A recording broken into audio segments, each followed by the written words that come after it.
یہ جو سرخ گائے والا معاملہ ہے یہ اب پوری طرح سے آگے لے کر بڑھ رہا ہے اسرائیل اور ہیکل سلیمانی کی تعمیر ہونا قرار پائی ہے ان کی جانب سے. یہ ان کی سوچ اب ہے ہمارا مومن مائنڈ سیٹ. اس کے اندر حماس، حزب اللہ، فلسطین، جہاد، ایون کہ جنہوں نے پاکستان میں آواز اٹھائی نا ہم ان کو بھی مومن سمجھتے ہیں کہ وہ آواز کے ساتھ جہاد میں شامل تھے. جنہوں نے نہیں اٹھائی ان پہ خدا کی لعنت ہو، جنہوں نے اٹھائی ان پہ خدا کی سلامتی ہو. جو بھی ہو، چاہے وہ جماعت اسلامی سے ہو، جے او آئی سے ہو، آپ ہوں، بڑی بڑی ریلیز جو بھی ہو، ایون کہ ان پہ بھی سلامتی ہو جنہوں نے مسلمانوں سے زیادہ کردار ادا کیا غیر مسلموں نے اور مظلوموں پہ. بالکل صحیح بات ہے. ان کا ہم نے تذکرہ بھی کیا تھا. اس میں ہندو بھی شامل ہے، اس میں یہود بھی شامل ہے، اس میں انسانیت سے پیار کرنے والے ہندو، یہودی، قدامت پرست یہودی، نہیں قدامت پرست عیسائی اور بت پرست، تمام نے انسانیت پہ آواز. بہرحال اب آیا مومن.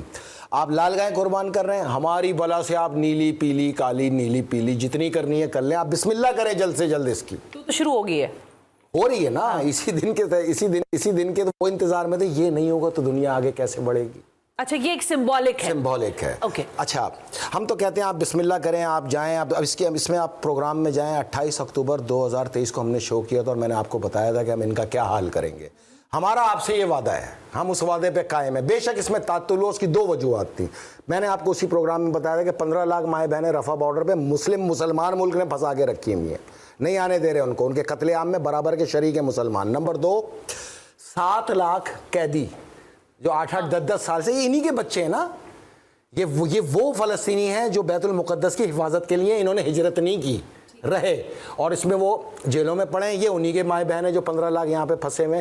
تو اگر ہم ریٹیلیٹ پوری طاقت سے کرتے تو ان کا قتل عام ہو جاتا. دنیا کہتی انہوں نے مطلب خود تو جاتے نہیں، ٹھیک ہے نا، انہوں نے کرا دیا. ہم کہتے ہیں تم صرف انگلی لگا کے دکھاؤ. تمہاری ماں نے دودھ پلایا ہے نا، تم تلمود کے ماننے والوں، تم صرف انگلی لگا کے دکھاؤ. خدا واحد و شاہد ہے اس دن یہ سوچ ختم ہو جائے گی کہ 15 لاکھ مسلمان بہنیں ماری جائیں گی یا 7,000 فلسطینیوں کو اندر جیلوں میں قتل کر دیا جائے گا.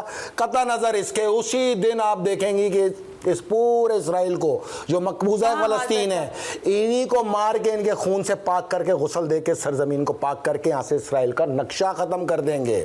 And we are ready to it. اب وہ وقت آ گیا ہے. اب یہ ادھر اگر اور مگر یہ ہوا ختم. اس لیے انٹرپٹ کرنا چاہتی تھی کہ دیکھیں جو جتنی سیریز میں نے اس پروگرام میں آپ کو بلا کر کی ہے اس پہ آپ یہیں تک مجھے لے کر آئیں کہ بس وقت آیا ہی چاہتا ہے، وقت آیا ہی چاہتا ہے. دیکھیں جب تک اقوام متحدہ ان کے پیچھے نہیں کھڑی ہوتی نا نظام کے اور یورپی یونین، یہ چیز ممکن ہو نہیں سکتی. ٹھیک ہے. اور اس میں سمبولک یہ تھا ان کے نزدیک یہ گائے کی قربانی. ہم نے اگر لڑنا ہے تو اللہ کے گھر پہ لڑنا ہے نا. کسی ایرانی جنرل کے اوپر یہ نہیں ہو رہی ہوتی تو قاسم سلمانی کے وقت میں ہو چکی ہوتی. لیکن ایک بات اس میں اچھی آپ نے ابھی دیکھیں خود ہی بات نکال دی نا. لوگوں کا جو سوال ہے نا وہ کیا ہے کہ ایران، آپ کہہ رہے تھے نا کھل کے تو ہم ہی آئے نا، اور کون آیا؟ ابھی آپ نے یہی کہا نا ایران کا، تو سن تو لینا. وہ کہہ رہے ہیں آپ اپنے جنرل مروا رہے ہیں، سارا کچھ کر رہے ہیں، لیکن اس کے رزلٹس نہیں مل رہے دنیا کو. میری 3 معصوم بیٹیاں ہیں. اللہ کی گھر کی حفاظت کے لیے اگر ان کی قربانی چاہیے حاضر ہیں. ہم تو حاضر ہیں. یہی تو رستہ ہے. ہم تو کہتے ہیں سفید کفن میں اللہ تعالیٰ اس قبر میں نہ لے کے جائے جب تک اس پہ سرخ دھبے موجود نہ ہو، جب تک اس میں سے لہو کی خوشبو نہ آئے. شہادت کے ساتھ قبر میں جانا عظیم ہے نا. ہمیں اس کی وہ ہے. ہاں اچھا آپ سنیں، ہم نے ابھی ایران پہ ایمبیسی پہ انہوں نے حملہ کیا، جنرل زاہدی شہید ہوئے. یہ اس وقت قاسم سلمانی کے بعد حماس کی چین ان کمان توڑ ڈالی. ہم پر 2 بار بڑے حملے کیے. ایک قاسم سلمانی کی برسی کے وقت جو ایران میں دھماکہ ہوا، اس میں حماس، حزب اللہ، انصار اللہ کے تمام کمانڈر شرکت کرنے آئے تھے. وہ 80 کمانڈر وہاں شہید ہوئے. یہ کمر ٹوٹی، دوسری کمر یہ ٹوٹی. اچھا بات سنیں، اب ایران پہ یہ ڈائریکٹ حملہ ہے. ایران نے اب جیسی قبر میں اتاریں گے اس کے بعد ہم پر یہ واجب اور فرض ہو گیا کہ اب ہم ان سے جواب دیں. تو ابھی قبر میں تو جانے دیں نا. قاسم سلمانی کو بھی قبر میں اتارنے کے بعد جواب دیا گیا تھا. نمبر 2، ابھی ہم نے ایران نے سوچا ہے کہ ہم جواب دیں گے تو 48 سفارت خانے چھوڑ کے بھاگ گئے. 2 دن سے 80 لاکھ یہودی بنکروں میں پڑے ہوئے. تو مارے کس کو؟